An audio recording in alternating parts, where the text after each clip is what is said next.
certainly flies a lot different than the airplanes you've been working with before.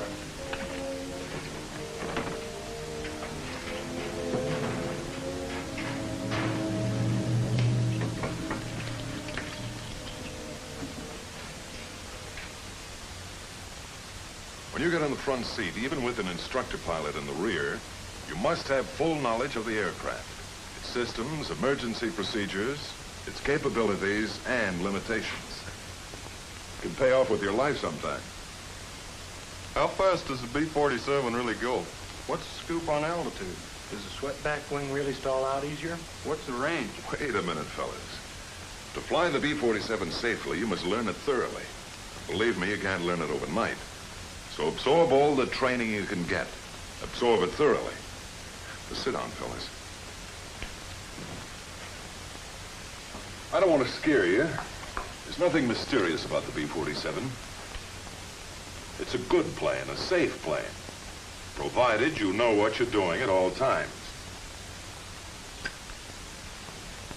It has some new features you're probably not familiar with. Features that will present you with some new problems. To let you meet the B-47 and get you familiar with some of these differences, well, let's go back a little in time. As you all know, in the evolution of weapons, instruments of offense and defense are continuously competing for superiority. You build a tank, then you develop an anti-tank gun. You build a bomber for offense, then a better fighter for defense. If it happens to be a jet fighter, then the logical next move is to produce a jet bomber, but quick. Well, that was about the situation in June, I think it was. June of 1943. The Nazis were putting jet fighters into combat, so our need for a jet bomber was clear. An aircraft to be built around an engine. It would have to have speed, more speed than was ever thought possible for a bomber before. It needed altitude, the higher the better. It had to have range. That was a sore spot, too. For the first time in any set of requirements, ease of maintenance was a priority consideration. Designers and engineers all over the country analyzed the requirements in terms of the data available in 1943. They worked with slipsticks, drafting boards, wind tunnels. It was common knowledge that the piston pounders of the day attained their optimum range and performance at a moderate speed and in the lower altitudes. One of the most discouraging features of the jet engine was its staggering fuel consumption. Now, this generated some also-provoking problems of range and extremely high gross weights. It was known that a jet engine would deliver its best performance near its maximum speed and at very high altitudes. It would also use less fuel operating under these conditions. In the first model, 4 jet engines were mounted on a thin version of a conventional straight wing. But a straight wing just didn't have enough speed advantage. To find a high-speed wing, the wind tunnel did a free beer business with all kinds of problems. Early data favored a clean wing, so the engines were fitted into the fuselage along with the fuel tanks. The wing still couldn't achieve enough speed. About this time, the Allied armies had conquered Hitler's Europe. Captured Nazi research data revealed that the Germans had developed a radical wing design, the swept wing. The plans indicated that the wing could withstand extremely high speeds. Wind tunnel tests confirmed this fact, but it also revealed some sobering problems of sweepback. By increasing the angle of sweep, you can increase the critical speed of the airfoil. But as you increase the angle of sweep, you decrease the span. Since the range of any airfoil is a function of span, they had to compromise to get the maximum of both speed and range. The wind tunnel and slide rule discovered problems of lateral control at the lower air speeds caused by the tendency of the outer portion of the swept wing to stall first. So the problems of lateral control were reduced by designing large aileron and flap areas. To keep the wing clean, the engines were kept in the fuselage along with the fuel. However, with this arrangement, an engine fire could be disastrous. The insulation required to protect the fuselage and fuel was impractical. The engines were too inaccessible for maintenance, so they were fitted below the wing. When the outboard engine nacelle was added, the problems of lateral control were further reduced. To keep the wing clean and thin, a variety of landing gear arrangements were tried. As the design progressed, the tandem gear came into the picture, retracting the main gear along the center line of the fuselage. This looked like the answer. In order to accept the high load factors imposed upon it during all flight conditions, the thin wing had to be extremely flexible. So the wing was designed to move through a 17-foot arc at the tip. The wind tunnel experiments on this flexible model were severe. The tunnel's wind currents worked the model over in every possible attitude of flight, subjecting it to every speed condition from the slowest up to disintegration. Here, engineers discovered some disadvantages of the swept wing, like additional weight for wing structure, tough problems of lateral control at low air speeds, longer takeoff and landing rolls due to the necessary high speeds. But the speed potential of a swept wing was worth accepting the disadvantages. By November 1945, the present configuration and arrangement was pretty well firmed up, and Boeing began to build two prototypes incorporating a 35-degree angle of sweep in the wing. On December 17, 1947, 44 years to the day after the Wright brothers made aviation an airborne reality at Kitty Hawk Beach, the jet bomber idea went on trial. The Stratojet was all set to try its wings, and they worked.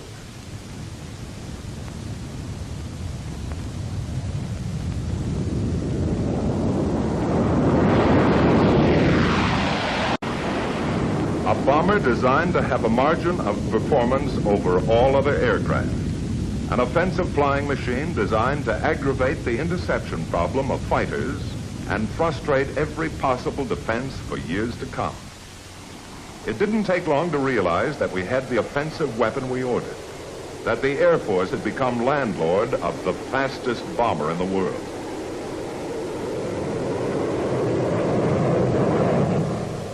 The first airplanes that rolled off the assembly lines at Wichita were subjected to intensive tests by a composite group of Air Force specialists.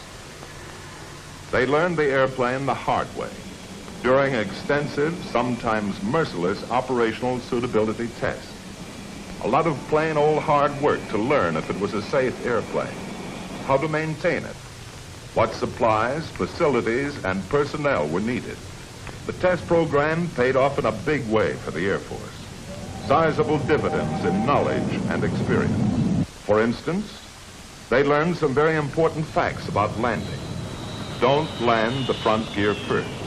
If you do, the rear gear is forced down and the airplane is flying again at a dangerous angle of attack. Under normal conditions, don't pull the drag chute in the air, because it will decelerate the plane into a stall condition and may prove dangerous if the plane is too high. The chute can correct for many things in a landing, such as drifting in a crosswind, bounce on landing, or too fast an approach. However, it should not be used as a pilot error corrective measure. With their test, the men of the project were able to discover many of the shortcomings and limitations of the B-47 early, so that the manufacturer could correct for them and minimize the modifications necessary on the mass production model. Here's a bird that will perform successfully if you, the people who will make the decisions at the controls, will only spend the effort to learn and adapt to a new set of flying problems and characteristics. That's your mission. When you've completed that mission, you'll be B-47 crew members yourselves. You know, the B-47 is a pretty outstanding airplane on the ground, too. It's covered with maintenance access panels to help the men behind the flying crews to do their jobs in less time than previous bombers required. Packing that handy drag chute is no problem either. It's almost as easy as putting dirty clothes in a barracks bag. Your B-47 needs an amazing volume of fuel for a long-range operation. In a jet airplane, fuel is a critical item. Every phase of your mission plan, range, endurance, as well as takeoffs and landings, gives fuel quantity a high priority. So your cockpit fuel gauges read in pounds and not in gallons. This lets you know at a glance the weight of the fuel available in your tanks, and what's more important, the amount of power you have to complete your mission. Now that you're here to become B-47 crew members, it won't be long until you find out for yourselves that operating a B-47 is an elaborate and serious enterprise. So you plan seriously for every detail of the mission. Just keep in mind that with the high speed and limited fuel, your mission plan for this aircraft has to be right the first time. Now, actually, your B-47 mission plan is less complicated, but a lot more critical than mission plans for the aircraft you have been flying. Anyone who has flown the airplane on a few missions will tell you that you can get the complete advantages out of every feature of the B-47 if you will plan every phase of its operation. In the air, you know, you're going to be your own flight engineer. Even so, planning your missions in a B-47 is really simpler than with previous bombers. You don't have the old string of problems like cowl flaps, mixture controls, manifold pressure, and so forth. But you do have some new problems to consider with the airplane. And you'll have the solution right with you, as standard an item as your oxygen mask and crash helmet. If you're serious with your mission plan, it's like a guarantee in writing that you'll be getting the maximum performance out of the airplane. There's only one altitude for the best range. Since it's based largely on gross weight, your mission plan figures the fuel you're going to use for taxi and takeoff, and during climb to altitude. In order to maintain your optimum altitude at all times, you allow for the rapid decrease in gross weight by use of a climbing flight plan. But with a serious approach to your mission planning, you can pretty accurately estimate all the variables and get the maximum performance from every feature of the airplane. To guarantee that you'll be around to collect some of those fogies you're building up, don't be in too big a hurry when you get out to the airplane. It's never a bad idea to start things off discussing the status of the airplane with the crew chief. He won't be around if you need him upstairs. Flying this brute makes large demands on all the plane driving experience you've ever logged. So don't slough off anything on that exterior inspection.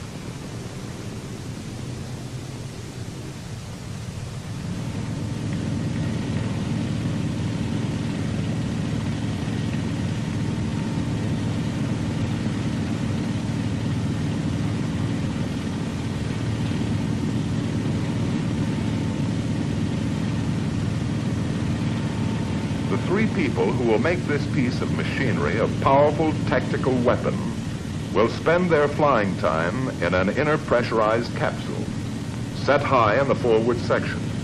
The cockpit checklist is designed to save time and fuel on the ground, because every minute the engine runs on the ground cuts a big chunk off your flying range. To complete the cockpit check requires interphone conversation between the three crew members and the man on the ground. Let's have an interphone check. Co-pilot ready. Navigator all set. Ground crew ready. Ready to check surface control. Boost off. Right aileron up. Left aileron down.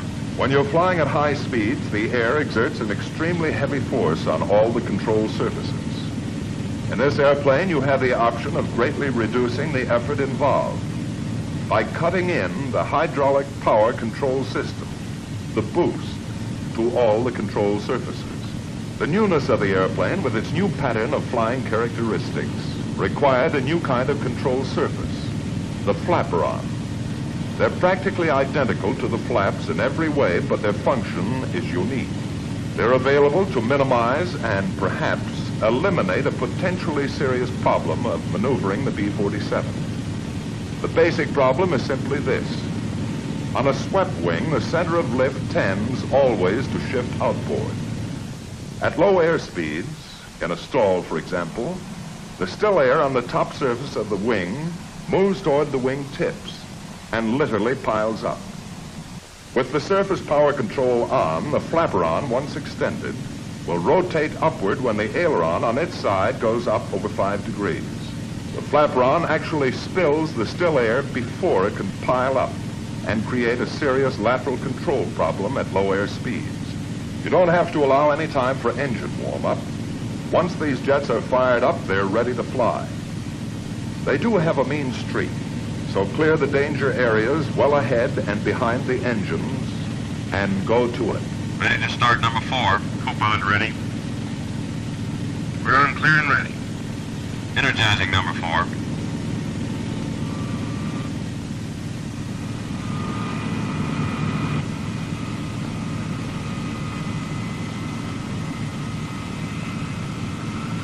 %. Start on 4.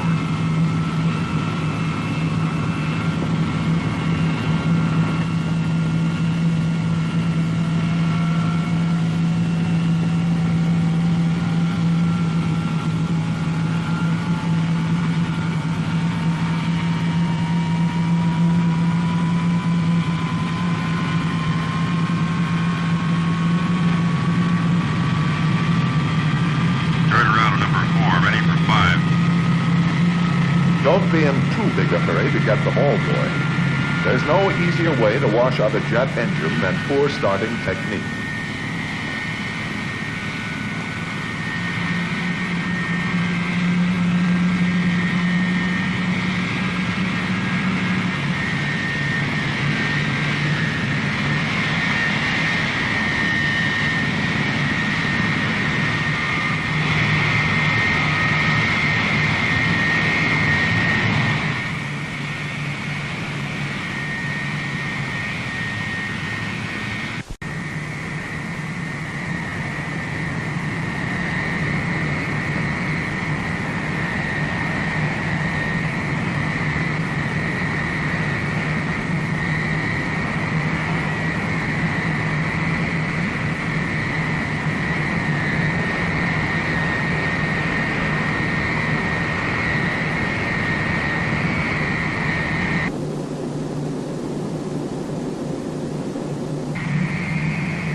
Taxi out with 2 engines. The minimum thrust to start a ground roll and still hold down fuel consumption. The problem of directional control while taxiing this airplane is different too. Neither differential braking nor differential engine thrust will steer a tandem gear. So the forward gear is steerable hydraulically with the rudder pedal. The ratio of steering rotation is selected by the pilot. 120 degree swing for towing, 120 degrees for taxiing, and 12 degrees for takeoff and landing.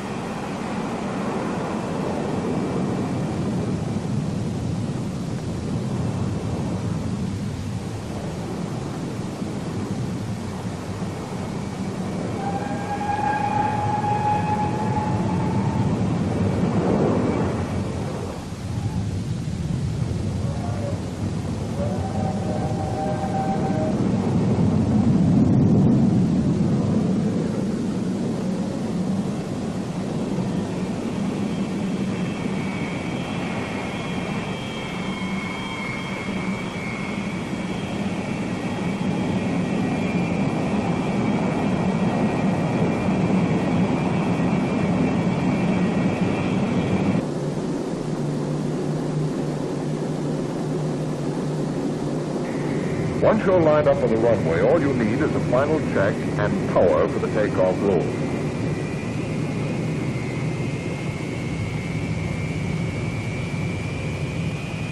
The takeoff attitude of the plane is fixed.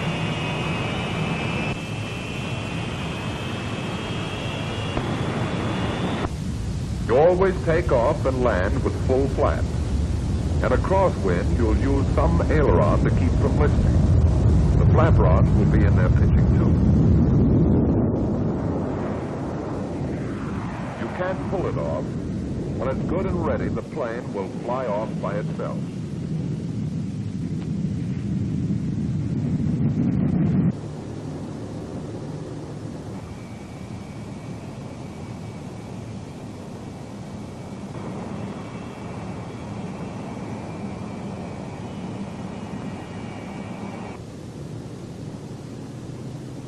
You never have to milk up the flaps. If you reach your mushing or sinking point before you have sufficient flap-up speed, the flaps will stop automatically until safe speed is achieved.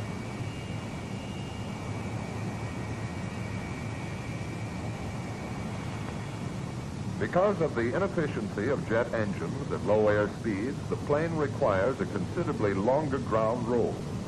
The airplane was designed to have a maximum gross takeoff weight of over 180,000 pounds. Gross weight, runway elevation, and outside air temperature have a large effect on takeoff distance. So, under certain conditions, the B-47 needs some sort of assistance for takeoff. In your mission plan, you determined your optimum speed for firing the units. When you're ready, they fire simultaneously by a single switch.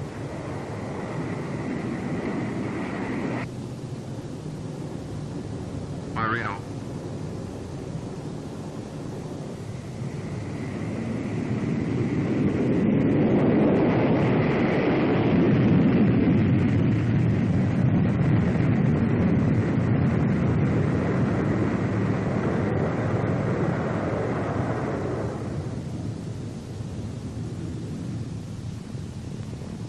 Your fuel consumption can be 3 times as great at sea level as at high altitude. Since the only way to lean out is to go up, climb to optimum cruise altitude as quickly as possible. Of course, the best indicated climb speed will decrease with altitude. So take it up at the airspeed you figured to be best in your mission plan. From here on, there are only 2 things that will affect range: your throttle and your altitude. At altitude, you'll get the maximum range and performance out of the airplane by following the gradual climbing flight path you sketched in your mission plan. So after leveling off, stay at a constant Mach number and a pretty constant power setting.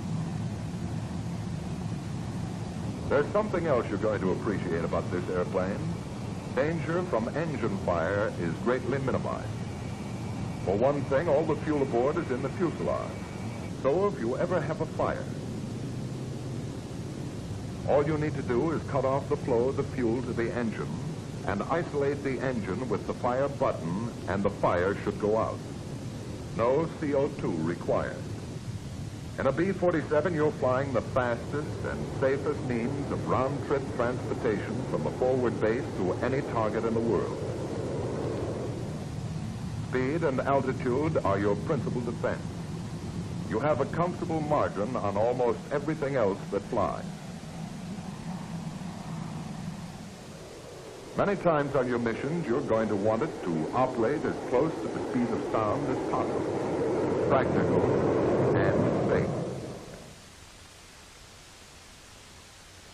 There's an interesting point about that. One I didn't know about before anyway. It seems a curious old German scientist named Mach discovered that the speed of sound varies with the temperature of still air.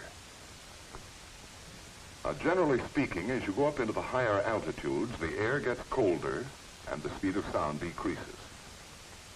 In the new group of expressions you'll be picking up around here, the speed of sound is known as Mach 1. Your B-47 is built to safely approach a certain percentage of Mach 1. Knowing how to operate within your allowable percentage is going to help you become one of those ripe old pilots someday.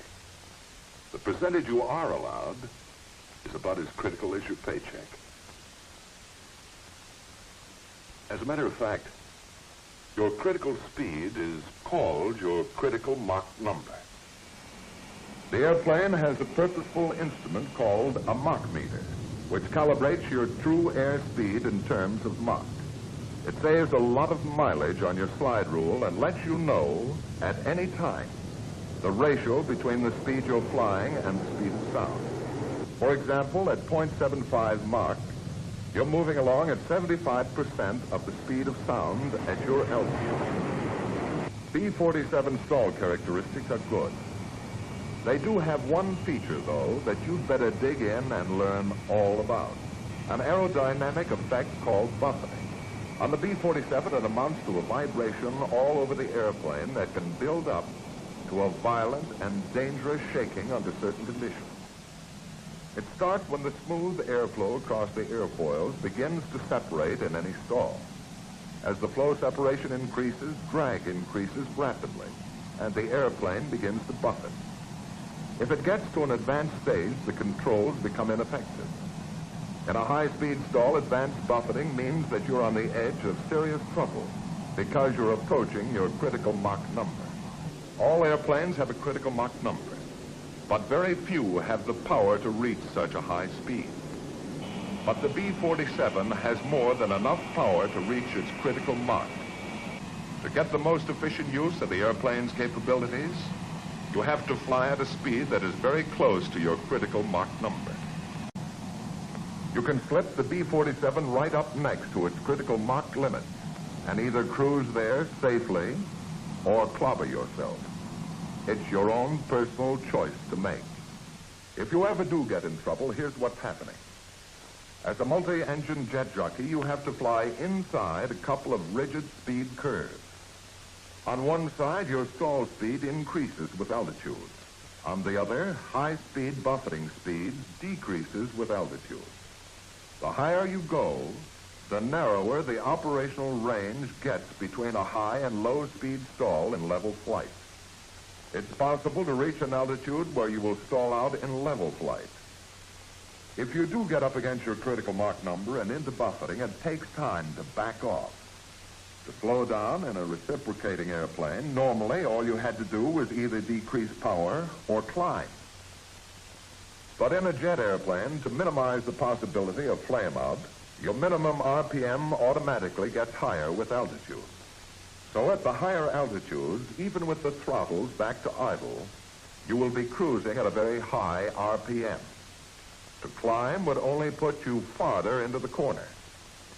Because of pilot fatigue on the return from a mission or pilot error anytime, you can lose track of Mach number and the other variables until you have too much of all of them on your hands. For safety reasons, you have to keep an eye on the key instruments all the time. Of course, the best idea is to realize well in advance that you are approaching your critical Mach or stall speed and plan ahead. Letdown brings up another new group of special problems for solution. In order to avoid the enormous fuel consumption of low altitudes, you'll maintain your cruising altitude much closer to your destination point than in a prop-driven aircraft, practically over your home base. The main landing gear has over twice the total drag of the airplane. They act as your dive brakes. The rear gear and outriggers can be lowered at very high indicated airspeed. The front gear is lowered as soon as the aircraft has decreased speed to below 174 knots. Just hold the best indicated airspeed you estimated in your mission plan and come on down. As you approach your landing base, you spend a minute or two checking your fuel and computing your gross weight at the landing point. Once you've figured it out, you can determine your safest approach and touchdown speed. Many times you'll enter the pattern with full flaps and start slowing down as early as the downwind leg. Slowing the B-47 down, even in a power-off condition, is a time-consuming operation because there's no prop drag to help you, and the airplane is so clean. We have some pretty strong reasons for a well-calculated approach and landing. Remember this. Every 5 knots of excess airspeed costs you 1,000 feet of runway.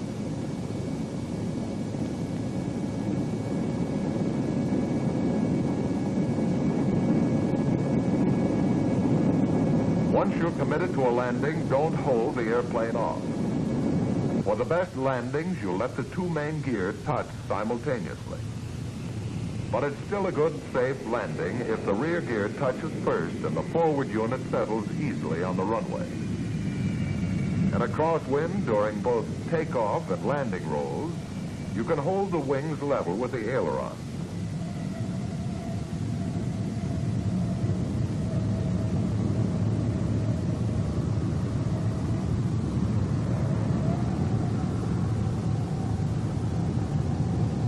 Jet engines produce a sizable thrust, even at idle RPM setting.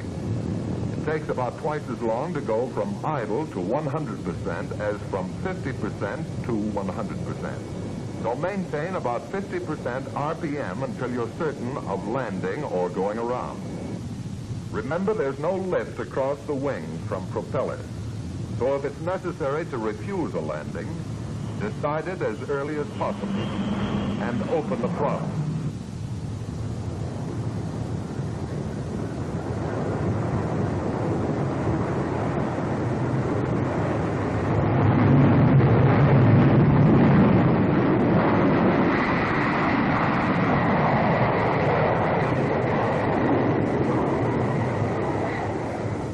Since approach speeds are very close to actual touchdown speed, fly well ahead of the airplane, all the time.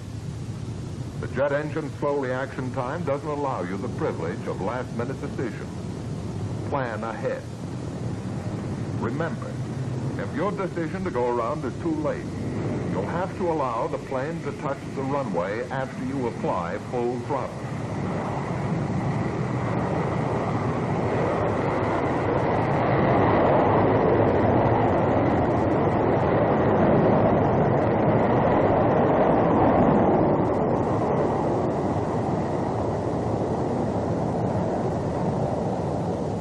Cut your ground roll almost in half by releasing the drag chute as you contact the runway.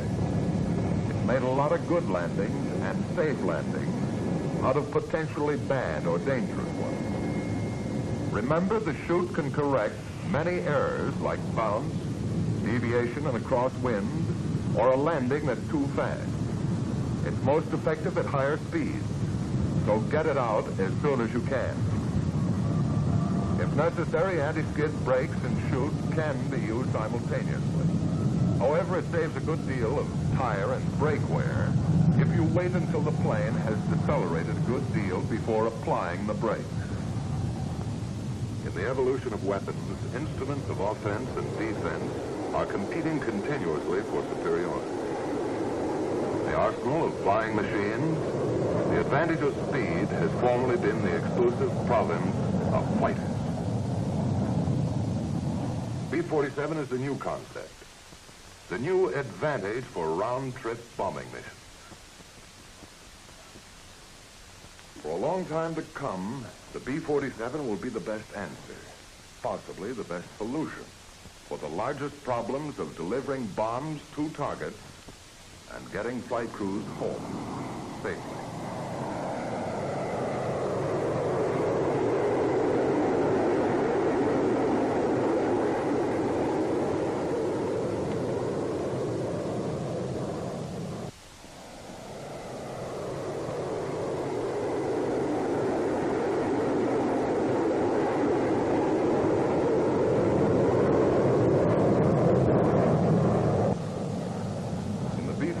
Your greatest asset is speed.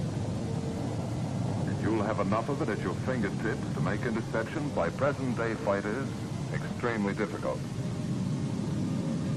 The B-47 has a way of flying all its own. It takes a little time and a lot of hard work to master it. But if you honestly like to fly, it's worth it. It's really the best.